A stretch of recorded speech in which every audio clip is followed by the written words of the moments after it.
Hello guys, welcome to my YouTube channel. जिसमें आज हम लोग बात करने वाले हैं कक्षा 12 का हिस्ट्री बुक का फर्स्ट चैप्टर जो आप लोगों का है ईंट, मनके और अस्थियां।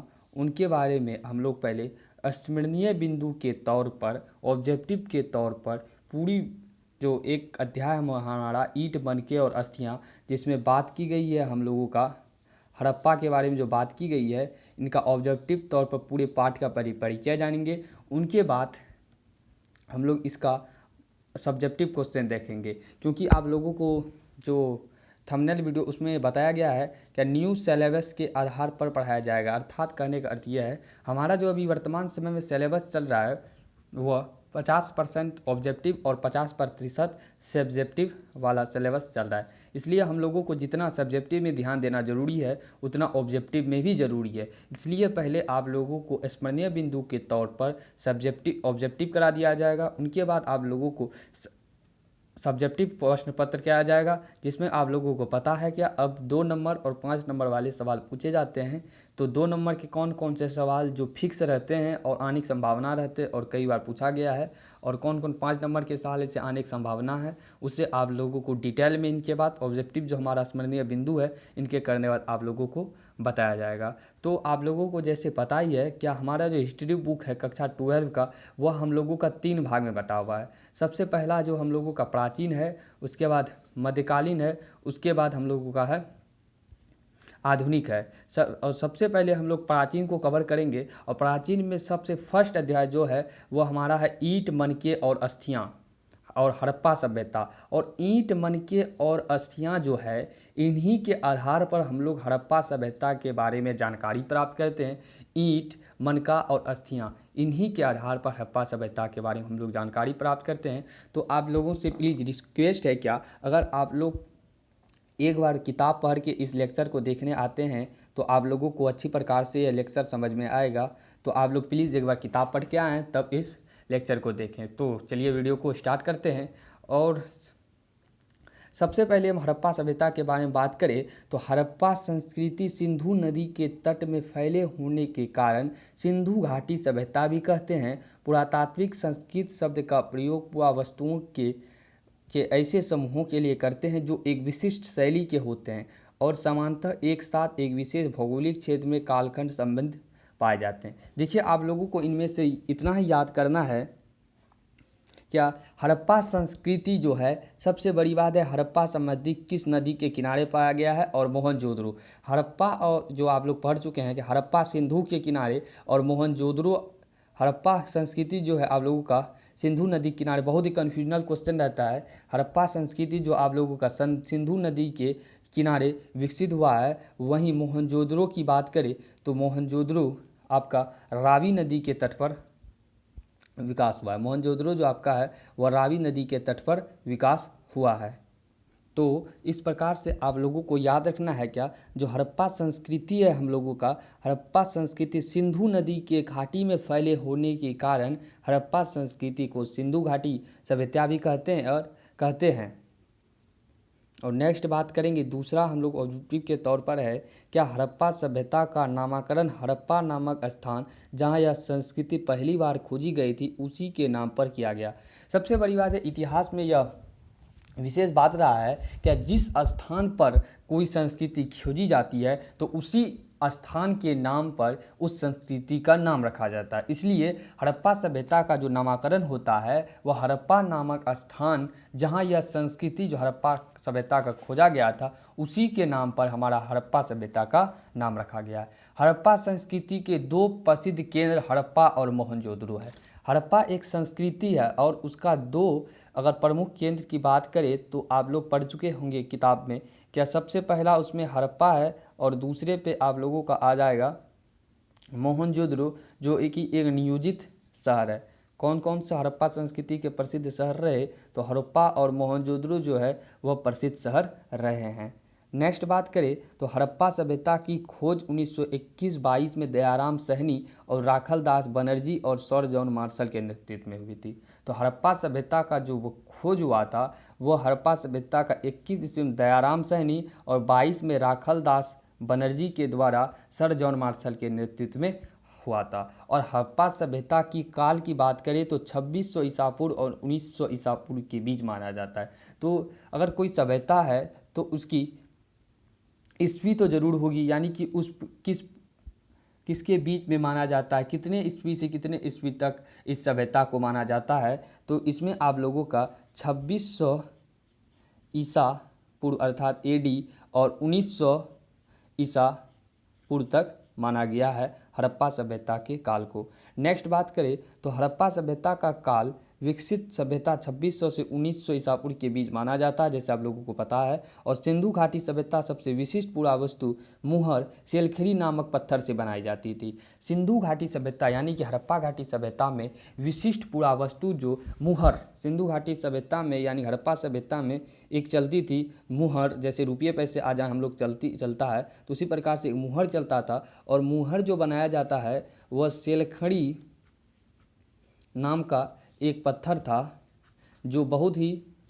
सेलखड़ी नाम का एक पत्थर था जो बहुत ही मुलायम होता था। उन्हीं से आप लोगों का ये हड़प्पा सिंधु घाटी सभ्यता में मुहर बनाया जाता था।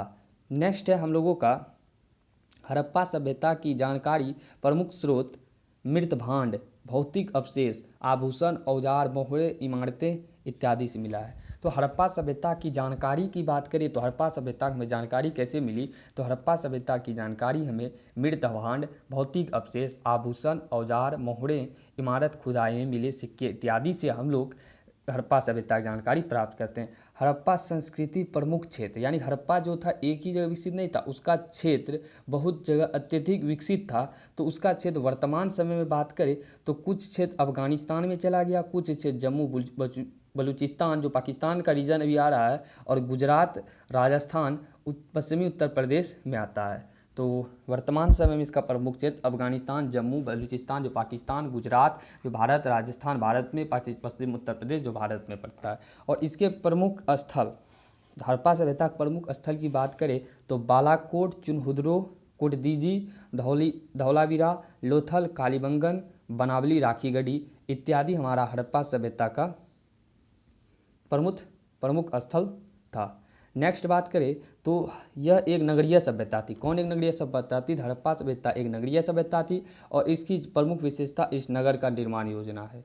हड़प्पा स्थल में जो हम लोग खोज किए थे उसमें से जो अगर कौन कौन से अगर दानों में बात करें तो गेहूँ भी मिला है, जौ मिला है, सफ़ेद चना और तिल भी शामिल है। हड़प्पा सभ्यता के अनाज के अगर खोज किया गया था तो गेहूँ, चावल, दाल, सफ़ेद चना, तिल आदि शामिल था। हड़प्पा सभ्यता में प्रमुख जानवर की बात करें तो भेड़, बकरी, भैंस, सुअर, वृषभ जिसको बैल कहते हैं का प्रयोग कृषि कार्य में जोतने के लिए किया जाता था। तो हड़प्पा सभ्यता में प्रमुख जानवर में भेड़, बकरी, भैंस तथा सुअर था। वृषभ अर्थात बैल जिनका कृषि कार्य खेत में जोतने के लिए किया जाता था।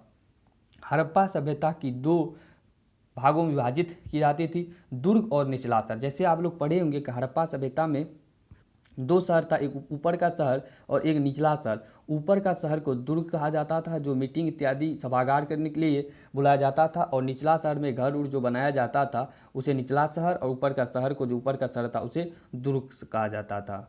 और नेक्स्ट बात करें तो नेक्स्ट में हम लोग बात करते हैं तो नेक्स्ट में हड़प्पा सभ्यता में सड़कों तथा गलियों का लगभग एक ग्रिड पद्धति पर बनाया गया था। ये एक दूसरे को समकोण पर काटता था। तो आप लोग हड़प्पा सभ्यता में पढ़े होंगे कि हड़प्पा सभ्यता में जो गली लगभग एक ग्रिड पद्धति से बनाया जाता है जो एक दूसरे को समकोण पर काटता है। तो इस प्रकार से अगर बनाता है हड़प्पा सभ्यता में घर, तो यहाँ आप लोगों का घर होता था और इधर से सड़क होता था, इधर से सबको सड़क होता था, फिर यहाँ एक घर होता था। देखिए समकोण से काट रहा है। हड़प्पा सभ्यता में जो घर बना था वह ग्रिड पद्धति और समकोण से, देखिए यहाँ घर बना हुआ था तो समकोण रूप से काट रहा है। इसी प्रकार से हड़प्पा सभ्यता में घर बना हुआ था। नेक्स्ट बात करें तो हड़प्पा सभ्यता में जो जल प्रणाली अनूठी थी। सबसे बड़ी बात जो जल प्रणाली अनूठी थी, घरों को गंदे पानी को नालियों की गली की नालियों से जोड़ा गया था।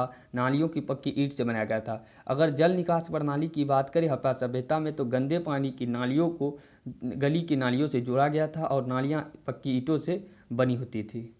निचला शहर जो आवासीय भवन का उदाहरण प्रस्तुत करता है। दुर्ग पर बनी संरचना का प्रयोग संभवतः विशिष्ट सार्वजनिक प्रयोजन के लिए किया जाता था। तो आप लोग बता ही चुके हैं कि निचला शहर जो होता था वो आप लोगों के रहने के लिए या आवासीय आवास का अर्थ होता है रहने के लिए बनाया जाता था, और ऊपर का जिसे हम लोग दुर्ग का बात किए थे उसमें विशेष प्रयोजन या सार्वजनिक प्रयोजन के लिए किया जाता था। हड़प्पा सभ्यता में जो मिला है नए नहरें, कुएं, जलाशय सिंचाई का प्रमुख स्रोत था। तो हड़प्पा सभ्यता में सिंचाई का प्रमुख स्रोत कौन कौन से थे? तो हड़प्पा सभ्यता में सिंचाई के प्रमुख स्रोत आप लोगों के नहर थे, कुएं थे, जलाशय थे जो सिंचाई के प्रमुख स्रोत थे। और विशाल स्नानागार भी मिला है जिसमें एक आयताकार जलाशय है। विशाल स्नानागार जो मिला है उनकी कुछ विशेषता है कि एक आयताकार जलाशय है जो चारों ओर एक गलियारे से घिरा है, और जलाशय के तल तक जाने के लिए सीढ़ियाँ बनी थी। एक विशाल स्नानागार मिला है जिसके चारों ओर गलियारे से घिरा है, और जलाशय के तल के जाने के लिए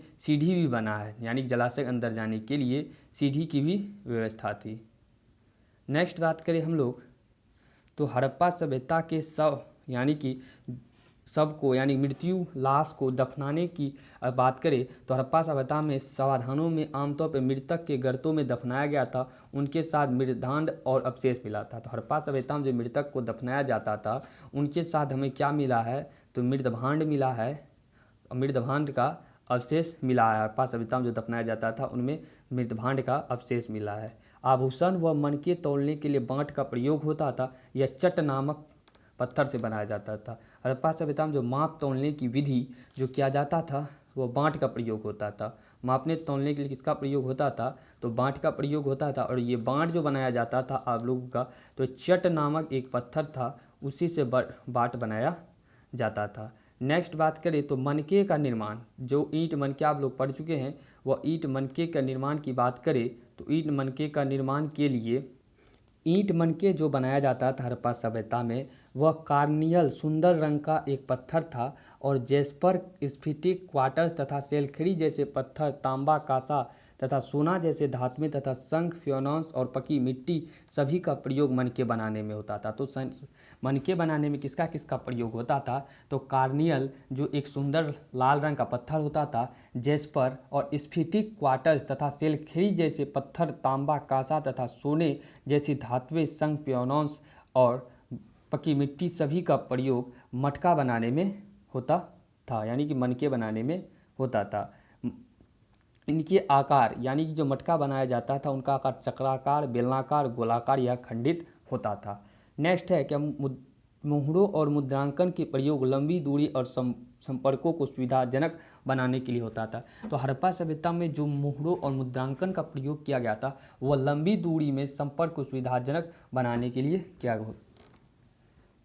किया जाता था। हड़प्पा में पाए जाने वाली लिपि को पढ़ने में अभी तक विद्वान जो है असमर्थ है। हड़प्पा सभ्यता में जो लिपि को पढ़ने में अभी तक विज्ञान असमर्थ है, क्योंकि उसकी लिपि को आज तक पढ़ा ही नहीं जा सका। और हड़प्पा की लिपि वर्णमालीय है, इसमें चिन्हों की संख्या 375 से 400 के बीच थी तथा संभवतः दाईं से बाईं और लिखी जाती थी। अनुमान लगाया गया है कि हड़प्पा सभ्यता की लिपि जो वर्णमालीय थी और इनमें चिन्हों की संख्या जो है 375 से 420 थी, और हड़प्पा सभ्यता की जो लिपि लिखी जाती तो संभवतः बात करें तो दाईं से बाईं और लिखी जाती थी।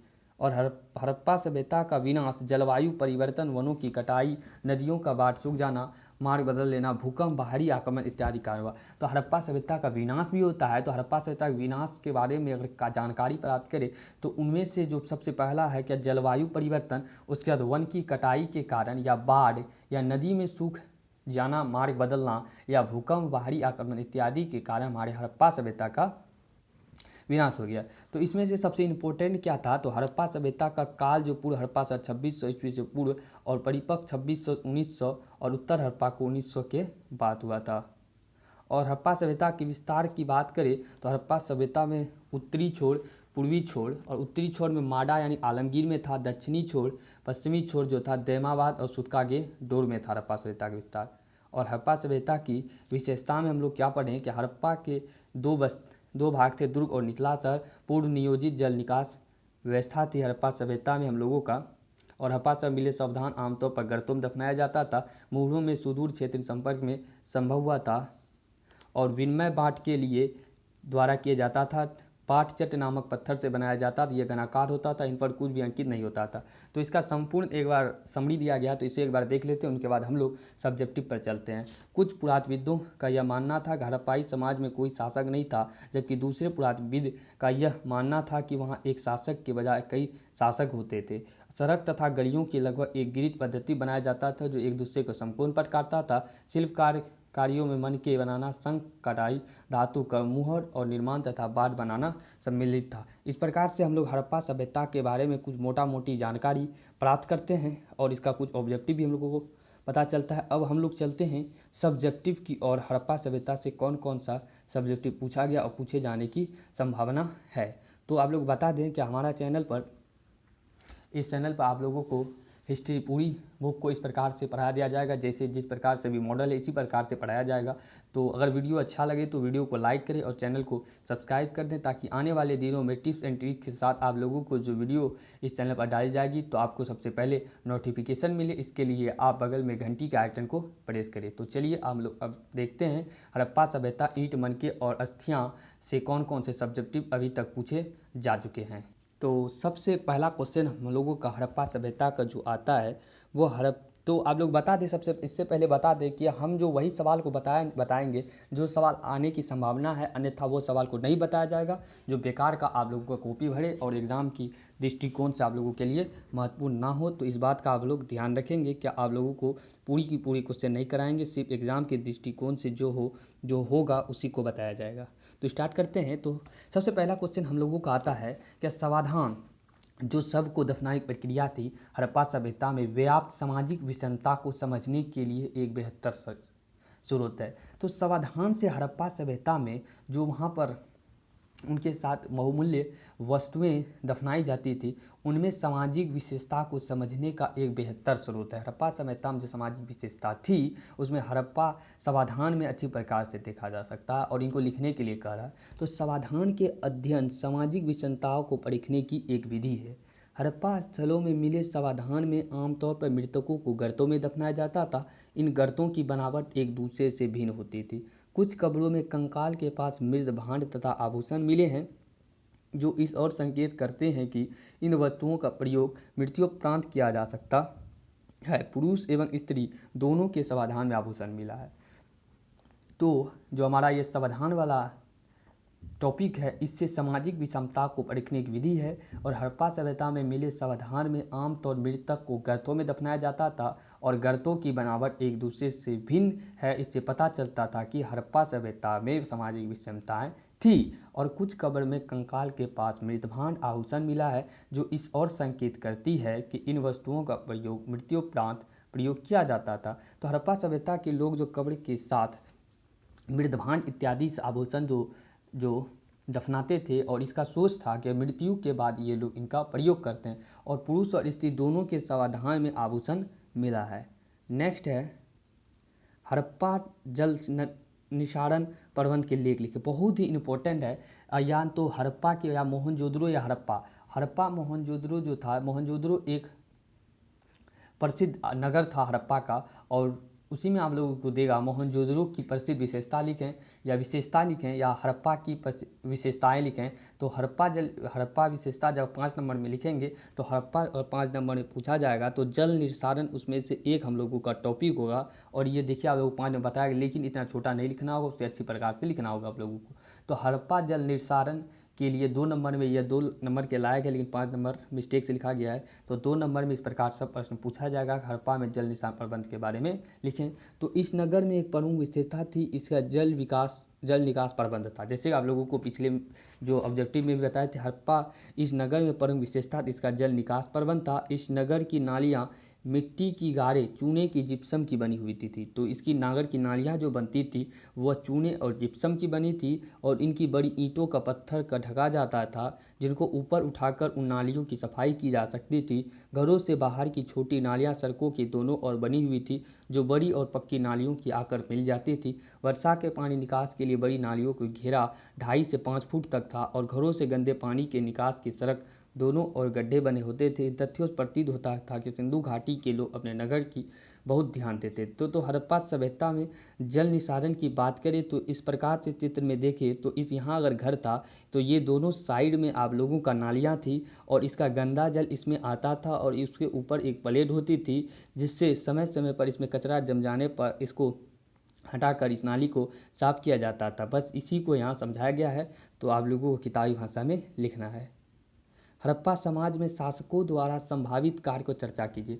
तो हड़प्पा समाज में जो शासक यानी उस पर रूलर यानी जो शासन करता उनके बारे में जो है सटीक जानकारी नहीं मिलती है, लेकिन कुछ विद्वान जो है उनकी राय देते हैं। तो उनकी विद्वान की राय हम लोग पढ़ें तो हड़प्पा समाज में कई शासक अपने जटिल फैसले लेने के लिए क्रियान्वित करने के जैसे महत्वपूर्ण कार्य किए जाते थे। वे इसके लिए साक्ष्य प्रस्तुत करते हुए कहते हैं, हड़प्पा पुरावस्तु असाधारण एकरूपता को ही ले जैसा कि मूर्तभांड मुहरों बांटों तथा ईंटों से स्पष्ट है। तो हड़प्पाई समाज में लोग कहता है कि अपनी फैसलों को उन्हें कार्यान्वित करने के लिए महत्वपूर्ण कार्य किया जाता था और इसके लिए साक्ष्य प्रस्तुत करते हुए वो कहता है कि मृत भांड मुहर और बांट इत्यादि से स्पष्ट होता था कि पुरावस्तुओं से असाधारण एकरूपता को ही एक असाधारण एकरूपता थी, लेकिन यह भी सटीक नहीं बैठता। फिर दूसरा विद्वान कहता है, बस्तियों की स्थापना के बारे में निर्णय लेना, बड़ी संख्या में ईंटों बनाना, शहरों में विशाल दीवारें, सार्वजनिक इमारतें, उनके प्रयोजन कार्य, दुर्ग और निर्माण, पहले चबूतरे का निर्माण के कार्य के बारे में निर्णय लेना, लाखों की संख्या में विभिन्न कार्यों के लिए श्रमिक की व्यवस्था करना जैसे महत्वपूर्ण और कठिन कार्य संभव शासक ही करता था। तो दूसरा विद्वान कहता था कि बस्ती की स्थापना के बारे में निर्णय लेना, जैसे आप लोगों को पता है कि बस्ती में ईंटों की बनना जो एक अनुपात में था, शहरों की विशाल दीवारें, सार्वजनिक इमारत नियोजन और शहर को दो भाग में दुर्ग और चबूतरे का निर्माण जो कराया जाता था और लाखों की संख्या में विभिन्न कार्य श्रमिक की व्यवस्था करना, यह एक शासक के द्वारा ही संभव था। और नेक्स्ट फिर एक पुरातत्वविद का यह मानता है सिंधु घाटी सभ्यता समकालीन मेसोपोटामिया की सामने हड़प्पाई लोगों में पुरोहित राजा होता था। क्या होता था? पुरोहित राजा जो प्रसाद महल में रहता था और लोग उसे पत्थर की मूर्तियां में आकर देकर सम्मान करते थे और संभवतः धार्मिक अनुष्ठान उन्हीं के द्वारा कराया जाता था। और नेक्स्ट कुछ पुरातत्वविद कहता है कि इस मत के हड़प्पाई समाज में शासक नहीं था तो तथा सभी की सामाजिक स्थिति समान थी। दूसरे पुरातत्वविद यह मानते हैं यहाँ कोई नहीं बालिक एक शासक थे, मोहनजोदड़ो हड़प्पा आदि अपने अलग अलग राजा होते थे। तो इसमें बहुत से विद्वान अपने अपने तर्क देते हैं कि हड़प्पा सभ्यता में किस प्रकार की शासन व्यवस्था थी। तो नेक्स्ट सवाल है, आप यह कैसे कह सकते हैं कि हड़प्पा एक नगरीय सभ्यता थी? हड़प्पा एक संस्कृति एक नगरीय संस्था थी। तो ये जो आप लोगों के सामने विशेषता दिया गया है, इसी के आधार पर हम हड़प्पा संस्कृति को नगरीय सभ्यता कह सकते हैं। तो हम यहाँ आंसर लिखेंगे, हाँ हम कह सकते हैं हड़प्पा सभ्यता एक नगरीय सभ्यता थी या हड़प्पा संस्कृति एक नगरीय सभ्यता थी। निम्नलिखित उदाहरण उस बात को दर्शाता है। सबसे पहली बात है कि अगर नगरीय सभ्यता हम बात करें तो इसका जो था नगर नियोजित सुनियोजित और घनी आबादी वाला था। सड़क सीधी और चौड़ी था।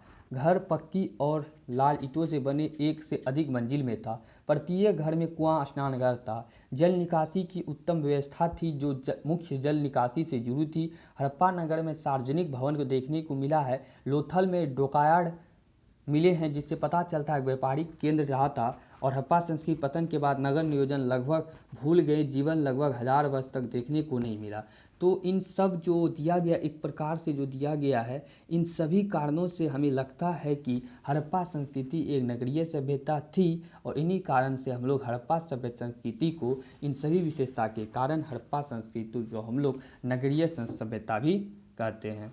नेक्स्ट हम लोग बात करें तो हड़प्पा लोगों की कृषि प्रौद्योगिकी पर एक लेख लिखे। तो यह एग्जाम में पूछा नहीं गया है। अगर आप लोग खुद से पढ़ के इसका नोट्स बना सकते हैं तो आप लोग स्क्रीनशॉट लिख सकते हैं।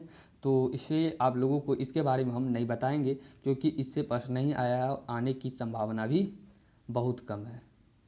और नेक्स्ट सवाल है, जांच कीजिए पुराविद किस प्रकार के अतीत पुनर्निर्माण करते हैं। इस सब प्रश्न पर हम लोग चर्चा नहीं करें, जैसे आप लोगों को पहले भी बता चुके हैं। नेक्स्ट हम लोग बात करेंगे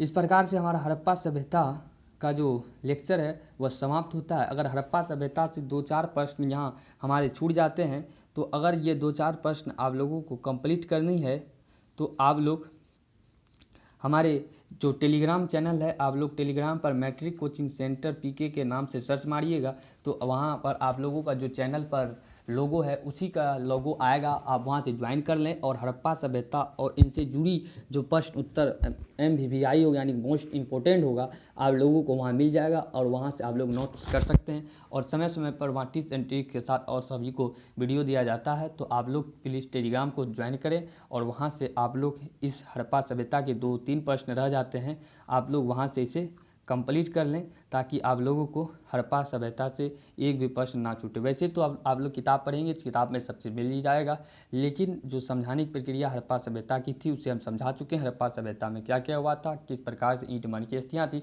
पूरी बुक हड़प्पा सभ्यता की जो चैप्टर में आप लोगों का बुक में है उसे अच्छी प्रकार से हम लोग पुनरावृत्ति जो किए हैं वह नोट्स के फॉर्म में कर चुके हैं। तो आप लोगों को 2-4 प्रश्न चाहिए तो मैट्रिक कोचिंग सेंटर आप लोग जैसे ही लिखेंगे तो इस लोगो लगा हुआ आप लोगों को टेलीग्राम आएगा, वहाँ से ज्वाइन कर लें और वहाँ से आप लोगों को मिल जाएगा।